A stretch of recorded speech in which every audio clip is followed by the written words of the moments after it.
Good morning, everyone. So today we will be talking about Erikson's psychosocial theory of development. This is the module 7 of our lesson. At the end of this lesson, we should be able to explain the 8 stages of life to someone you care about. Write a story of your life using Erikson's stages as framework, and then suggest at least 6 ways on how Erikson's theory can be useful for you as a future teacher. Erikson's stages of psychosocial development is very relevant, highly regarded, and meaningful theory. Life is a continuous process involving learning and trials, which help us to grow. Erikson's enlightening theory guides us and helps to tell us why are all happening. Okay? Why are we responding this way? Okay? Number one, Erikson's psychosocial term is derived from the two words, namely psychological. Okay, psycho and we have here the social. When we say psycho, this relates to the mind, brain, personality. And when we say social, this is the external relationship and the environment. We also have the biopsychosocial. When we say bio, it refers to the life as in biological. Okay. Number two, Erikson's theory was largely influenced by Sigmund Freud. Okay. But Erikson's extended the theory and incorporated cultural and social aspects into Freud's biological and sexually oriented theory. Third, it's also interesting to see how his ideas developed over time, perhaps aided by his own journey through the psychosocial crisis stages model that underpinned his work. Fourth, Erikson's model is simple and well designed. The theory basis for broad or complex discussion and analysis of personality and behavior of a person, and also for understanding and for facilitating personal development of self and others. It doesn't just focus on one's self but also for others. Fifth, Erikson's theory is useful for teaching, parenting, self awareness, managing and coaching, dealing with conflict, and generally for understanding self and others. Six, various terms are used to describe Erikson's model. For example, psychosocial or biopsychosocial theory. Bio refers to biological, which in this context means life. Seventh, the epigenetic principle. Erikson's theory derived into how personality was formed and believed that the earlier stages serve as the foundation. Okay, so when we are young, what are our experiences in those times can be of great effect of how do we behave today. Okay, the theory highlighted the influence of one's environment, particularly on how earlier experiences gradually build upon the next and result into one's personality. 8. Each stages involves a psychosocial crisis of two opposing emotional forces. Each crisis stages relates to a corresponding life stages and its inherent challenges. Okay, we have here the syntonic for the first listed positive disposition in each crisis. Example, trust. Okay. Another is dystonic for second listed negative. Okay, dystonic is negative disposition. Example, mistrust. To signify the opposing or conflicting relationship between each pair of forces or dispositions. Erikson's connected them with the word versus because they are opposing negative, positive, trust, positive, mistrust, negative. 9. Successfully passing through each crisis involves achieving a healthy ratio or balance between the two opposing dispositions that represent each crisis. 10. Malignancy is the worst of the two. It involves too little of the positive and too much of the negative aspect of the task, such as persons who can trust the others. We also have here maladaptation is not quite as bad and involves too much of the positive and too little of the negative, such a person who trusts too much. Okay. 11th, the crisis stages are not sharply staged. Elements tend to develop and mingle from one stage to the next and to the preceding stages. 12.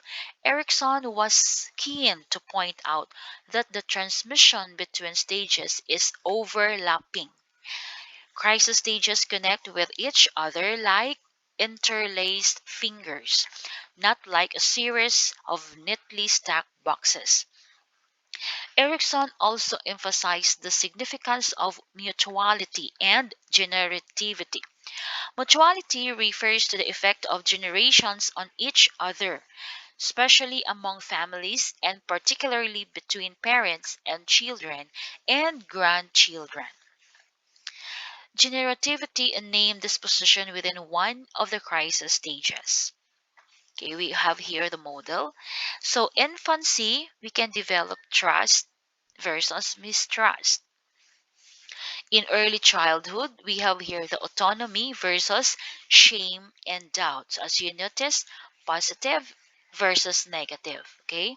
In preschool, a child can develop initiative versus guilt. In school age, we have here the industry versus inferiority.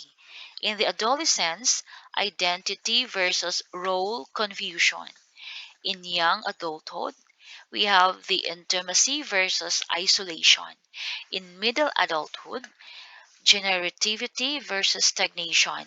And in maturity, we have here the ego integrity versus despair.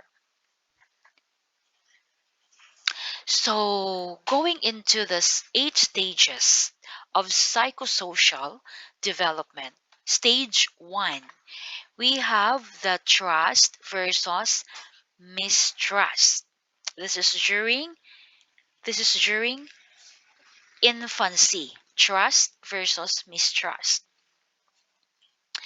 It is approximately the first year or year and a half of life. The crisis is trust versus mistrust. The goal here is to develop trust without completely eliminating the capacity for mistrust. Maladaptation or malignancy.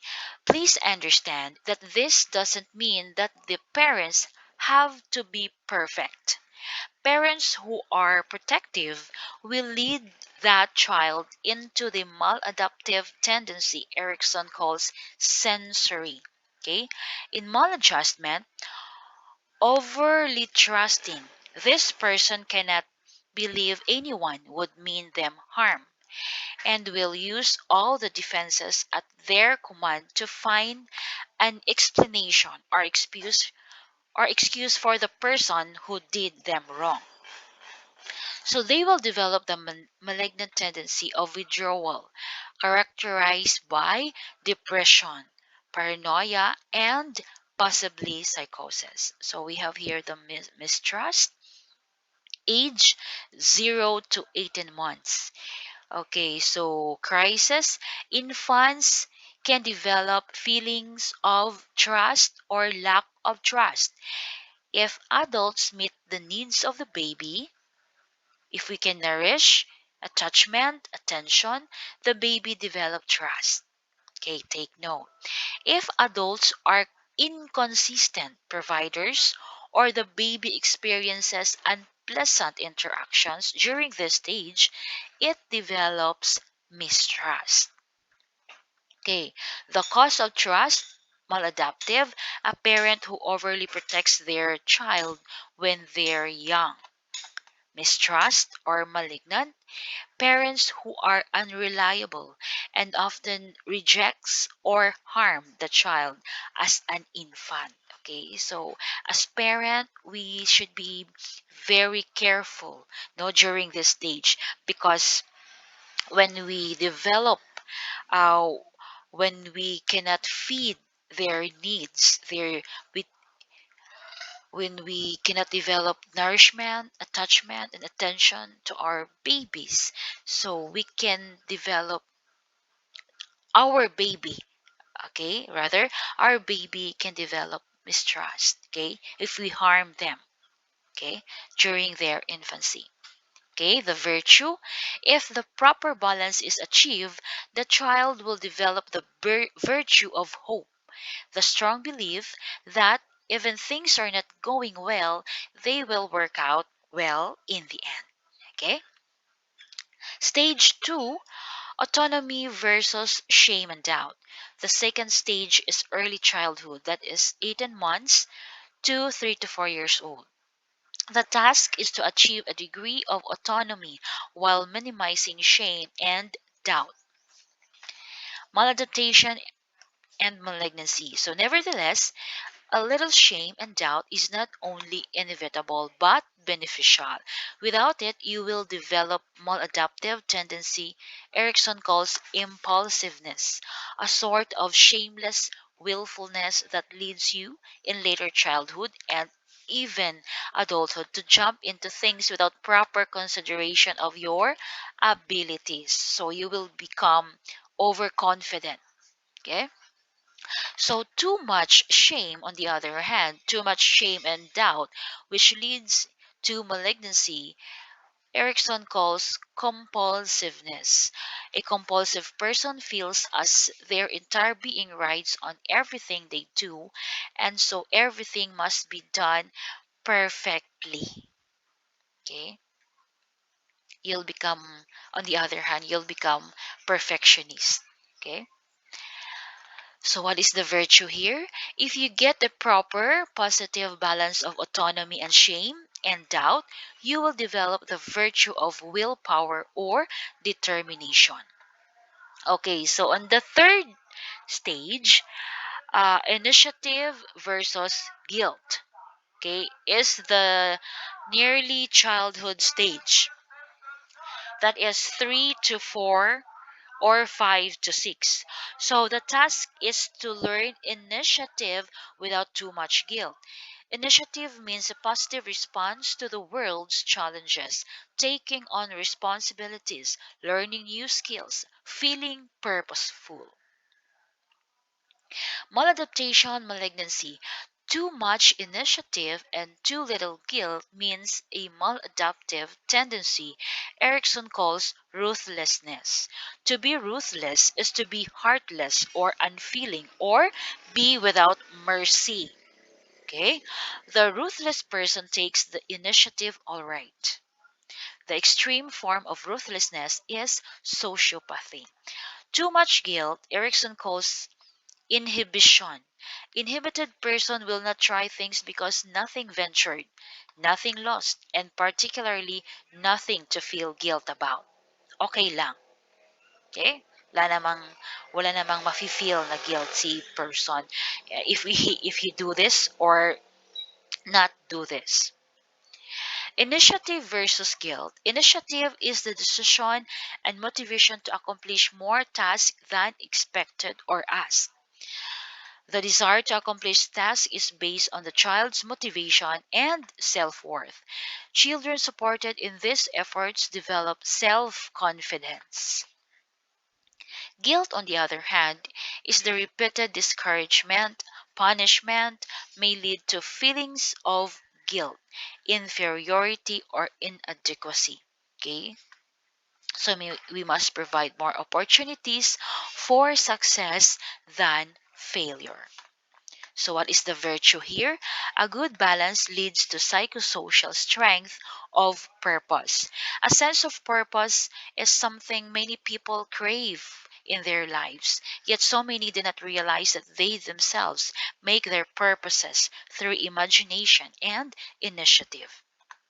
The fourth stage is the industry versus inferiority in 6 to 12 years old. So this is during elementary years. So the task is to develop a capacity for industry while avoiding an excessive sense of inferiority. So children must tame the imagination and dedicate themselves to education and learning the social skills their society requires of them. So, maladaptation, malignancy. Erikson's theory, industry versus inferiority. In industry, developing a sense of competence at useful skills and tasks. School provides many opportunities. In inferiority, pessimism and lack of confidence in own ability to do things well. Negative responses from family, teachers, and peers can contribute to negative feelings. So, too much industry leads to the maladaptive tendency called narrow virtuosity. We see in these children who aren't allowed to be children. So, what is the virtue here? A happier things to develop the right balance of industry and inferiority. That is mostly industry with just a touch of inferiority to keep us seriously humble. Then we the virtue called competency. In the fifth stage, identity versus role confusion. This is in the adolescent stage, beginning with the puberty and ending around 18 to 20 years old. Task during adolescence is to achieve ego identity and avoid role confusion. Ego identity means knowing who you are and how you fit into the rest of society. It requires that you take you've learned about life and yourself and mold into a unified self-image, one that your community finds meaningful.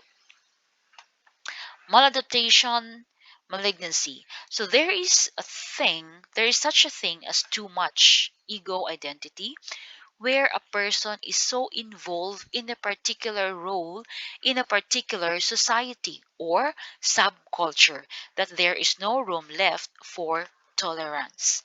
So Erikson calls maladaptive tendency fanaticism. A fanatic believes that his way is the only way.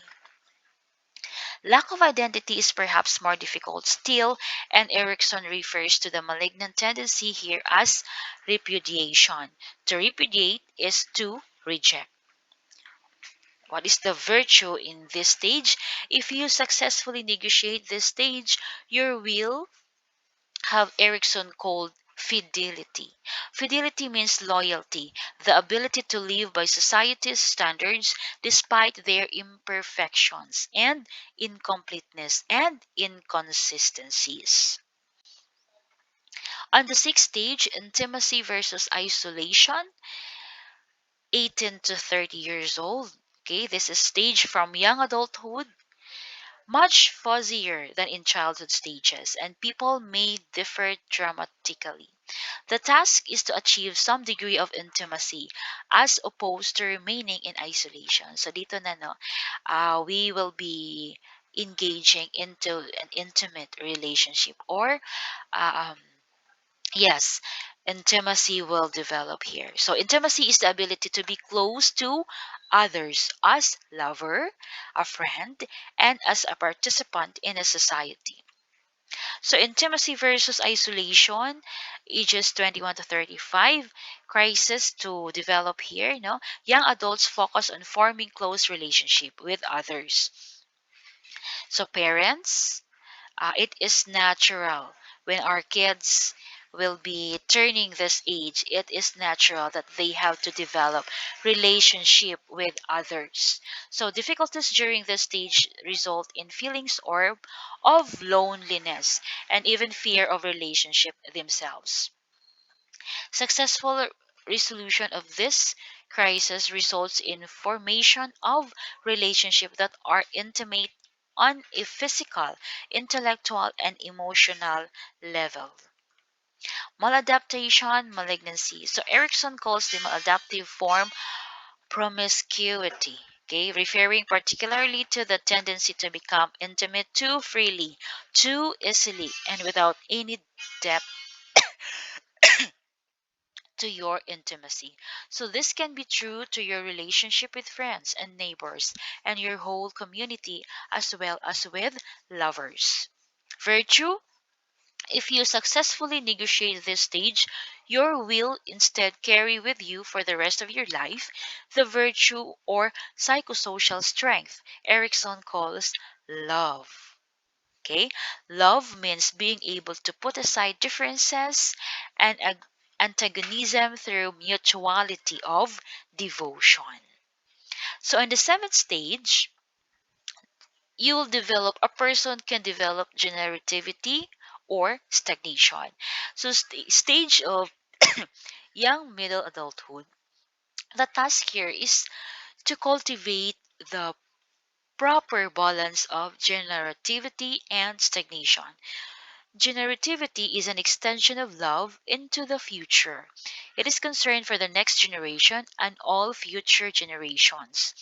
Stagnation is self absorption, caring for no one. Stagnant person stops to be a productive member of society. So Erikson's theory, generativity versus stagnation, um, generativity reaching out to others in ways that give to and guide the next generation, extending commitment beyond self and partner, may be realized through parenting or other family work and mentoring relationship. Stagnation, on the other hand, is self centered, self indulgent, self absorbed, lack of interest in young people, focus on what can get one can get from others, not one can give.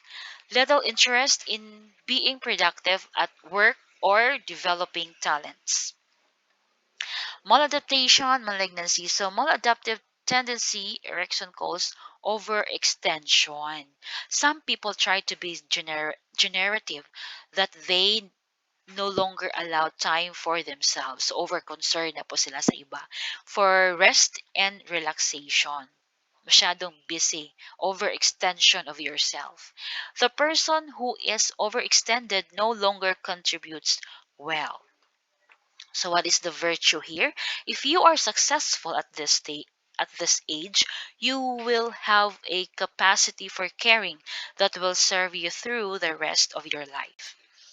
So seventh stage, we can develop here integrity versus despair.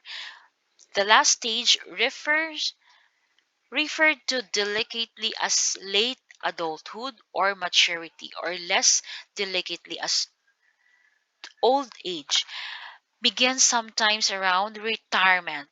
After a kid have gone around 60 years old, Erikson's theory, reaching this stage is a good thing, and not reaching it suggests that earlier problems retarded your development. The task is to develop ego integrity with a minimal amount of despair. Ego integrity means coming to terms with your life, and thereby coming to terms with the end of life. So, positive outcome, accept death with a sense of integrity.